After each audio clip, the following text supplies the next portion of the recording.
السلام علیکم ورحمۃ اللہ وبرکاتہ۔ ڈیلی ون پیج کے شعبے سے آج کے پیج کا نمبر ہے 123، سورۃ المائدہ، آیات ہیں 91 سے لے کر 95 تک۔ اعوذ باللہ من الشیطان الرجیم، انما يريد الشيطان ان يوقع بينكم العداوة والبغضاء في الخمر والميسر ويصدكم عن ذكر الله وعن الصلاة فهل أنتم منتهون۔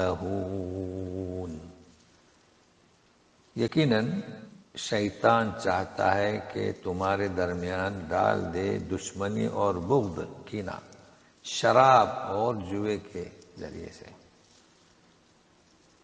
شراب اور جوا، اور روکے تمہیں اللہ کے ذکر سے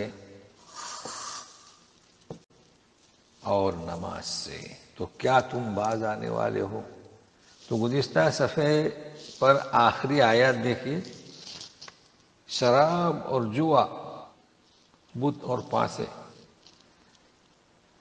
کہ یہ شیطان کے کاموں میں سے کہا گیا جی، اور یہ اس کا تکملہ ہے۔ تو اس آیت میں یہ بیان کیا جا رہا ہے کہ شراب اور جوا، اس کے ذریعے شیطان مسلمانوں میں دشمنی، بغض یہ ڈالنا چاہتا ہے۔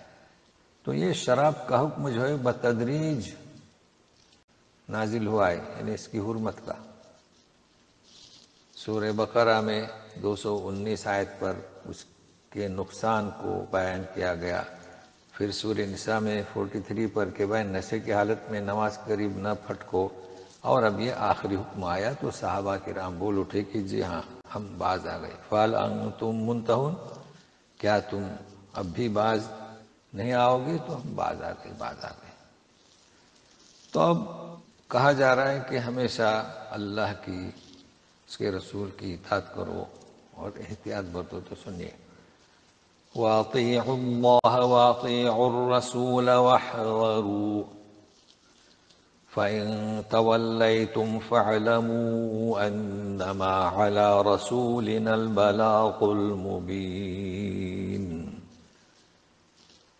اللہ اس کے رسول کی اطاعت کرو اور احتیاط برتو، یعنی جن سے روکا گیا ہے، جن کاموں سے، اور اگر تم نے روگردانی کی تو پھر جان لو کہ رسول پر کیا ہے، بالکل صاف طریقے سے پہنچانا، جسے کہتے ہیں نا بِعَلَيْكَ الْبَلَاغُ، تم پر پہنچانا، وَعَلَيْنَا الْحِسَابُ۔ تو اب اگلی آیت میں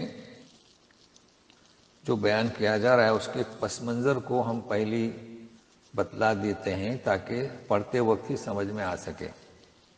پس منظر یہ تھا کہ شراب حرام نہیں تھی، کیونکہ اسلام آنے سے پہلے عربوں کی عادت تھی شراب نوشی کی۔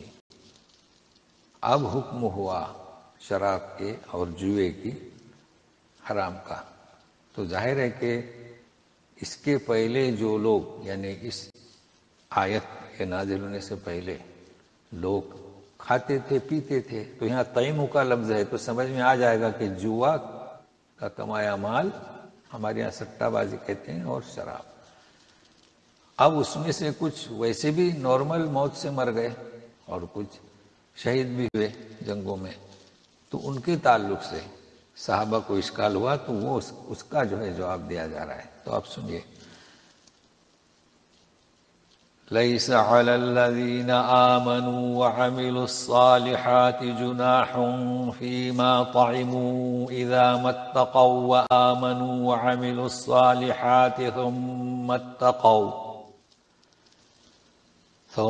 اتَّقَوا وَآمَنُوا ثُمَّ اتَّقَوا وَأَحْسَنُوا وَاللَّهُ يُحِبُّ الْمُحْسِنِينَ۔ دیکھیں پس منظر سے، شان نزول سے آیات آیت کا یا آیات کا مفہوم اچھی طرح واضح ہوتا ہے۔ نہیں ہے ایمان اور اعمال صالحہ کرنے والوں پر کوئی حرج فی ما طعموا، جو انہوں نے کھایا پیا۔ اب کھایا کون سا؟ جوے کا مال، چونکہ حرام نہیں تھا، شراب بھی پی چونکہ حرام نہیں تھی، مگر کب؟ جب کہ وہ پرہیزگار ہوں، ایمان والے ہوں، اعمال صالحہ ہوں۔ اچھا، پھر پرہیزگار و ایمان، پھر پرہیزگار اور نیکوکار ہوں۔ یہ کیوں؟ تاکید کے لیے، مطلب شراب تو انہوں نے پی تھی، جوئے کا مال بھی کھایا تھا، لیکن اس کے بعد جب بھی یعنی اللہ تعالیٰ کے احکام کو بجانے کا وقت آتا تھا تو ان کے اندر پرہیزگاری تھی اور اعمال صالحہ کرتے تھے، اور یہ تاکید کے لیے کہ بھائی وہ ہمیشہ فکر مند رہتے تھے کہ کس طریقے سے پرہیزگاری کو اختیار کیا جائے، یہ مراد ہے، اور نیکوکاروں میں سے تھے۔ تو اللہ تعالیٰ نیکوکاروں کو کیا ہے؟ پسند کرتا ہے۔ اب رہا سوال، یہ دو چیزیں پہلے حرام نہیں کی گئی تھی، اب امتحان، آزمائش، تو اگلی آیتوں کا پس منظر صلح حدیبیہ میں لوگ احرام کی حالت میں تھے اور جانور ادھر ادھر یعنی گھومتے تھے، آرام سے ان کا شکار کر سکتے تھے، اور تیر اندازوں کی تیر بھی جا کر لگ سکتے تھے، اتنے نزدیک تھے۔ تو اس پس منظر کو سامنے رکھتے ہوئے سماعت کیجیے گا۔ یا ایھا الذین آمنوا لیبلونکم اللہ بشیء من الصید تنالہ ایدیکم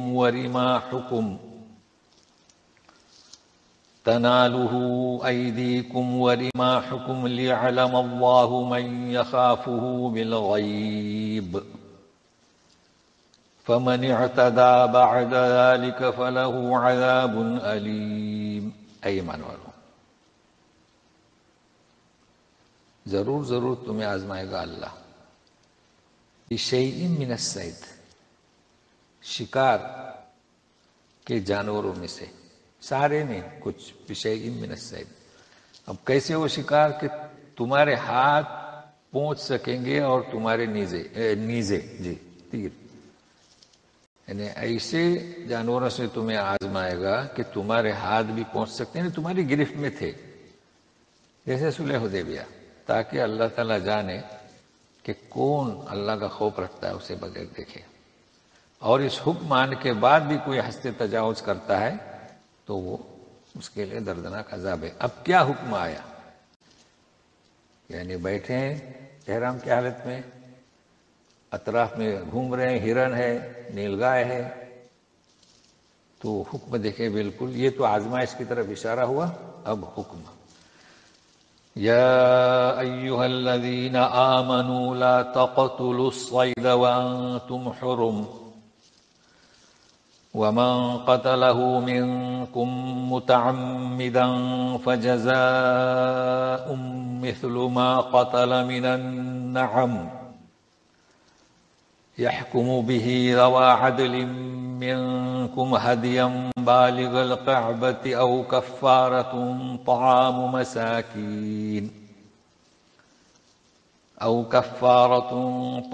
مساكين أو عدل ذلك صياما ليذوق وبال أمره عفى الله عما سلف ومن عاد فينتقم الله منه واللہ عزیز انتقام۔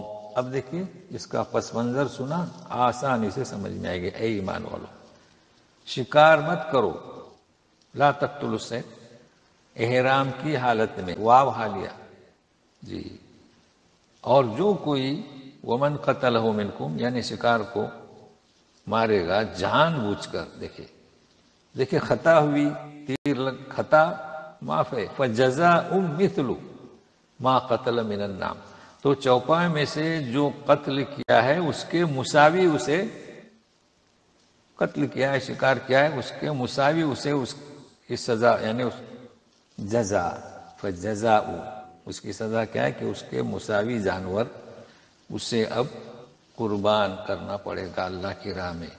اب کیا مساوی؟ مطلب ہے کہ ہرن ہے کے بدلے بکری ہے، نیل گائے کے بدلے گائے ہے، اونٹ ہے، تو کہتے ہیں یحکم بہ ذوا عدل، ذوا یعنی زوانے، تو فیصلہ کریں گے دو معتمد شخص تم میں سے۔ اچھا، ذبح بھی کہاں کرنا؟ ہدیم بالغ الکعبہ۔ اب ظاہر ہے کہ ہدی جہاں بھی حرم شریف کی طرف لے جائے جانور تو اس کا نام ہدی، جو پہنچائی جائے گی کعبے کی طرف۔ ایک یہ ہے کہ کفارہ مساکین کو کھانا، ظاہر ہے کہ جانور نہ مل سکے تو، اور یہ بھی نہ ہو سکے تو اس کے برابر رو دے تاکہ اپنے کیے کی سزا چکھے۔ اب ظاہر ہے کہ کون سا جانور دے، بکری دے، نیل گائے دے، یہ دو معتبر آدمی فیصلہ کریں گے۔ کتنے مسکینوں کو کھلائے، طعام و مساکین ہے وہ بھی وہ طے کریں گے، اور روزے بھی اس کے برابر وہ بھی وہ طے کریں گے۔ عفا اللہ عما سلف، اس کے پہلے جو ہو چکا وہ ہو چکا جی۔ اب کوئی دوبارہ ایسا کرے گا تو اللہ تعالیٰ اس سے انتقام لے گا۔ اب اس کی وجہ بتا رہے ہیں کہ اللہ تعالیٰ کیسے ہیں، عزیز، زبردست ہیں، اور غالب ہیں، اور انتقام لینے والے بھی ہیں۔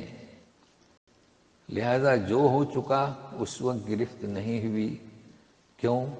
اس لیے کہ حرمت کو واضح نہیں کیا گیا تھا، اور دوسری چیز اللہ تعالی رحمان الرحیم ہے، اس کے تقاضے کے تحت اب بالکل کھول کر واضح کر دیا گیا، اور کہا گیا کہ ہمیشہ احتیاط برتو۔